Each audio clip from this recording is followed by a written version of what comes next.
오늘은 레진으로 완벽한 출력을 얻는 방법에 대하여 안내해 드리고자 합니다.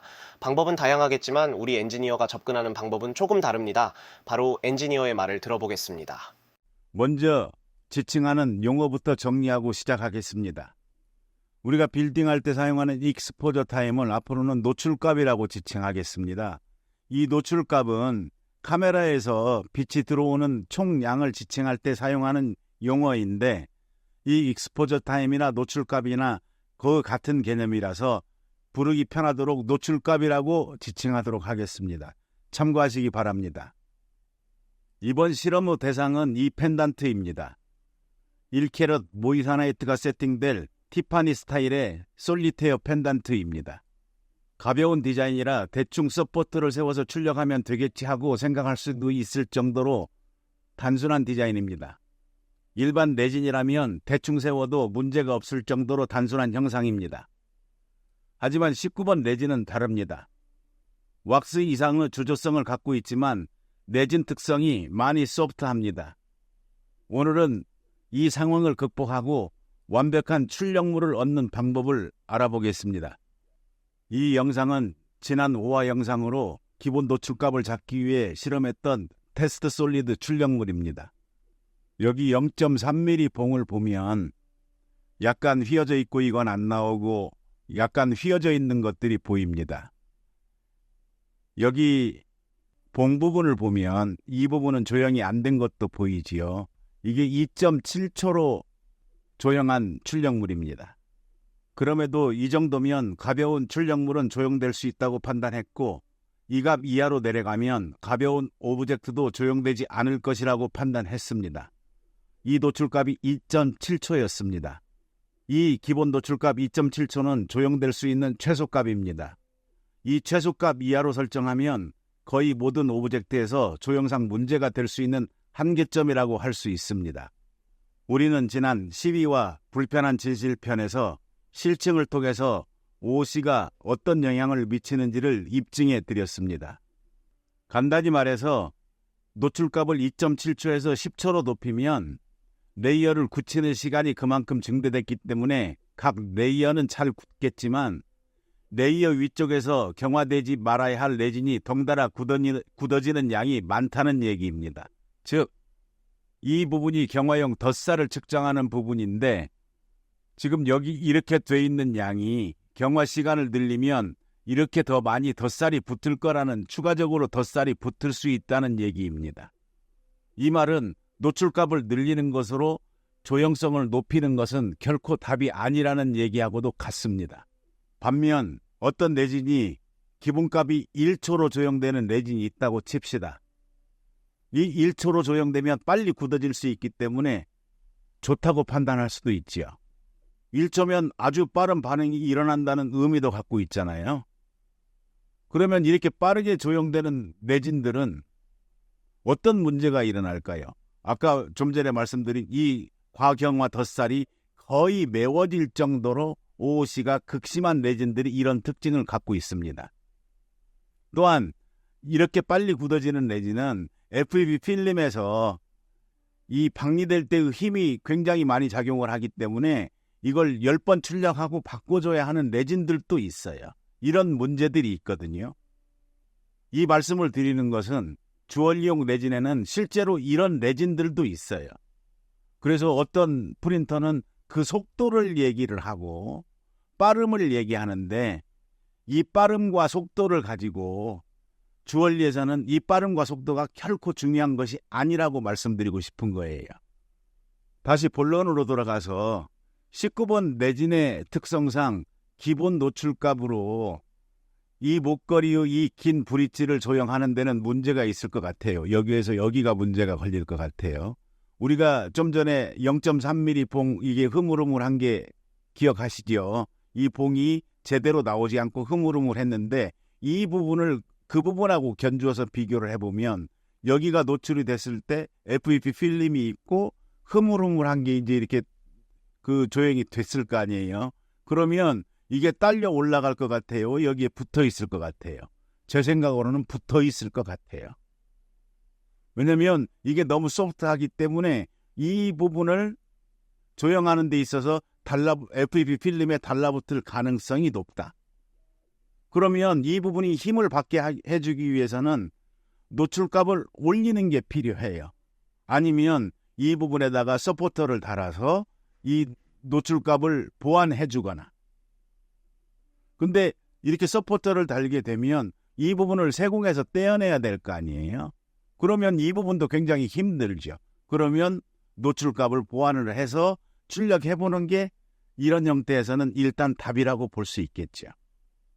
그래서 기본 노출값을 2.7초에서 3.5초 정도로 2.7에서 3.5초로 먼저 소량만 올려보는 거예요. 약간만. 그 결과를 한번 보도록 합시다. 이 출력물이 3.5초로 노출하여서 조형한 출력물이에요. 잠깐만요. 여기 보면 약간 떨어졌죠. 조형 불량이 하나 생겼어요. 이게 3.5초이고 이걸 2.7초로 했다면 아마 하나, 둘, 셋, 넷, 다섯 이 정도는 불량이 생겼을 거예요. 이 3.5초보다 조금만 더 올리면 저 조형 불량은 없어질 거라고 누구나 생각할 수 있잖아요. 3.5초 노출 조형물을 현미경으로 살펴보면 이렇습니다. 여기가 약간 문제가 있는 듯이 보이고요. 그 다음 치에서도 여기에 약간 문제가 있어 보이는 것처럼 보여요. 안에를 자세히 봐도 이 부분에 약간 그런 문제가 보이죠. 그 다음 치는 조금 괜찮은 것 같아요. 조형물로 보면. 여기에 그 현상이 제대로 일어나 있군요. 잠시 여기에서 더 깊게 살펴보겠습니다. 이 결과로 판단하면 노출값을 올려보는 것이 좋을 것 같습니다. 5초로 올려보고 싶은데 과경화 덧살이 얼마나 채워질지 궁금합니다. 사실 이런 오브젝트라면 OOC가 생겨도 육안으로는 확인할 수가 없습니다. 또한 측정할 수도 없지요. 하지만 볼 수 없고 측정할 수 없다고 해서 그 현상이 없어지는 것이 아니고 측정할 수 없을지라도 노출값에 따른 OOC의 정도를 예측해 보는 것, 그리고 출력물을 뽑는 것이 매우 중요합니다. 그래서 5초 노출값으로 테스트 오브젝트를 출력해 봤습니다. 여기 0.3mm 테스트 출력물 부분을 보면 아주 꼿꼿하게 잘 나왔지요. 수직선으로 아주 잘 나왔습니다. 흐물거리지도 않고요.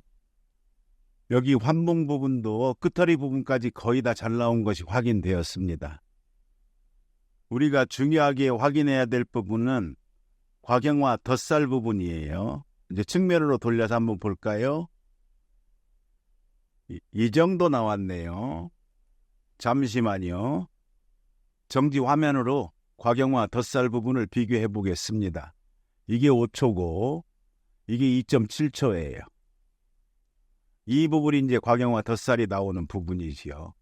두 개를 비교해 봤을 때 이렇게 원으로 보면 이 정도, 조금 이 정도 더 늘어난 것 같아요. 조금 더 늘어난 것 같은데 확인은 할 수 없어요. 그냥 영상으로 우리가 그 덧살의 차이를 약간 볼 수 있을 뿐이지 측정을 하지는 못하겠지요. 그런데 우리가 확인한 걸로 봐서는 50만 원짜리 주얼리용 레진도 이 정도 덧살이 기본적으로 붙어 나와요. 이거에 비하면 이건 굉장히 양호한 거라고 볼 수 있어요. 그러면 이 과경화 덧살이 어떤 걸 의미하는지를 좀 알아볼게요. 시간하고 같이 비교해서. 잠깐 전동 공부 영상을 참고하겠습니다. 트리거의 민감도라는 부분이죠. 자, 부드럽게 손의 누름에 따라서 회전하는 것을 볼 수 있죠. 잘 돌아갑니다. 잠깐 멈추고요. 다음에 보시는 건 중국산 짝퉁인데요. 트리거 부분이 되기는 하지만 즉각적으로 반응하진 않아요. 좀 늦죠, 반응 속도가. 트리거 민감도라는 항목을 우리가 전동 공구를 통해서 살펴봤어요. 이 중국산하고 정품인데 약간 차이가 있죠. 근데 중국산은 이 가변폭이 여기에서 시작을 했는데 이만큼은 작동하지 않고 이만큼이 작동을 하잖아요. 가변폭이 좁다는 얘기예요. 이렇게 좁으면 작은 나사못과 큰 나사못을 구분해서 박을 때 약간 조절하는데 문제가 생길 수 있겠죠. 반면 이 정품은 가변폭이 여기에서 이만큼이 전체가 다 가변폭으로 작동이 있기 때문에 작은 나사못은 작은 나사못대로 조금만 더 돌리면 될 것이고, 큰 나사못은 좀 더 많이 풀로 당겨가지고 세팅을 해서 작업을 하게 되면 작은 나사못이든 큰 나사못이든 불편 없이 박을 수 있기 때문에 많은 공구 전문가들이 이 트리거 민감도라는 항목을 별도로 만들어서 각각의 공구들을 비교하는 영상을 만드는 거예요. 금방 비교한 트리거의 민감도하고 이걸 내진의 성격을 약간 비교를 해보면 가령 2.7초에서 이만큼이 조형이 OC가 발생을 했어요. 5초에서 이만큼이 발생을 했는데 가령 5초에서 이게 다 막혀서 나온다고 쳐봐요. 그러면 2.7초에서 5초 사이에 별로 조정할 수 있는 폭이 없는 거예요. 그렇지 않겠어요?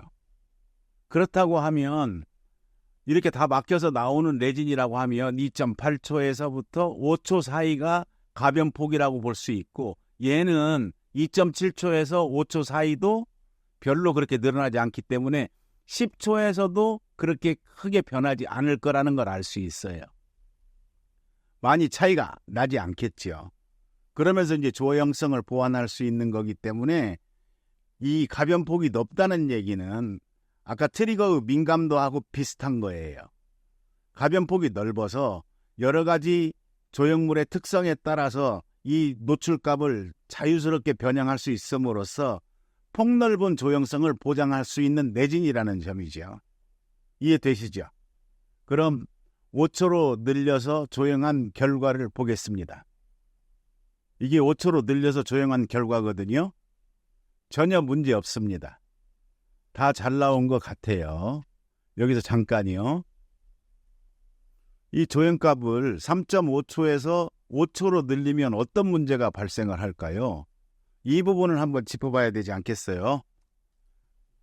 자, 여기에서 보면 이 조형값이 3.5초에서 5초로 이 부분이 이제 늘어날 거예요. 이 바닥면을 빼고. 이제 여기서부터가 바닥면인데 여기에서 여기까지는 30초로 그대로 올라오잖아요. 여기 바닥면을 조형하는 부분은 여기에 문제가 또 있는 거예요. 여기 조형물들이 이제 이 위에서 조형을 할 때 각각 레이어들이 5초로 세팅되어 있기 때문에 FEP 필름에 달라붙는 부분에 힘이 더 가해질 거 아니에요. 힘이. 그러면 얘도 그만큼의 힘을 버텨야 될 거 아니에요. 이 바닥 부분에 그 베이스에 붙는 면들도 다 힘을 받아야 되는데 이 부분을 늘려주는 방법은 여기 면적을 늘려서 이 힘에 버틸 수 있게끔, 다시 말해서 이 면적을 이렇게 더 크게 좀 더 크게 만들어 가지고 늘려주는 방법이 있고, 이거 자체를 얘도 시간을 같이 늘려줘야 되는 거죠. 시간을 더 늘려가지고 이 부분이 더 단단하게 접착이 될 수 있게끔 해주는 방법 두 가지가 있어요. 우리는 이 방법을 여기를 시간을 더 늘려서 그 안정적인 출력이 될 수 있게끔 만들어주는 방법을 택했다는 거. 이 점은 참고하시고 다음에 이런 방법으로 레진을 출력할 때는 프린팅 베이스에 해당되는 면적을 늘리든 아니면 같은 면적이라면 그 시간을 더 늘려주든 두 가지 방법 중에 하나는 택해야 이게 안정적인 출력이 될 수 있게끔 만들 수 있다는 점도 참고하시기 바랍니다. 지금 보시는 영상은 노출값을 5초로 세팅한 출력물 영상입니다. 우리가 원하는 부분이 깔끔하게 조형된 게 보이시죠? 저기는 조금 뭐가 끼이긴 했네요. 그 다음 치에도 아주 깔끔하게 조형되었습니다. 눈으로 확인하기 어려운 부분이지만 이런 차이가 있습니다. 이제 노출값 3.5초와 5초를 비교해 볼까요? 지금 보이는 게 3.5초고 여기 보이는 게 바로 옆에 보이는 게 오른쪽에 보이는 게 5초입니다. 두 개 차이가 보이시지요? 이런 디자인이라면 출력 노출값을 5초로 높여 출력하면 높은 품질의 출력물을 얻을 수 있다는 걸 출력값 조정으로, 노출값 조정으로 확인시켜 드렸습니다. 사실 이 목걸이는 이렇게 수평 출력을 할 수도 있지만 이런 방식으로 45도 정도 기울여서 이렇게 출력 방향을 잡으면 문제될 곳이 없습니다. 노출 시간을 높일 필요도 없고요. 그런데 이제 왜 이런 실험을 하냐면 경우에 따라서는 이런 수평 출력과 같은 경우가 많거든요. 그런 경우를 대비해서 이와 같은 실험을 해드린 거예요. 그럴 땐 과감하게 노출 시간을 올리셔도 됩니다. 그렇게 하면 19번 내지는 조금 과경화된 덧살이 OOC로 붙기는 하겠지만 그렇게 높지 않은 덧살이라서 높은 품질의 출력물을 얻을 수 있을 겁니다. 이상으로 주조성이 완벽한 19번 내진 출력의 완벽한 출력을 위한 가이드를 해드렸습니다. 감사합니다. 이 디자인 소스 파일은 나중에 서포터를 세우는 방법에 대한 이야기편에 첨부하겠습니다. 다음에는 이 출력물의 주물도 함께 보시게 될 것입니다. 긴 시간 수고하셨습니다. 감사합니다.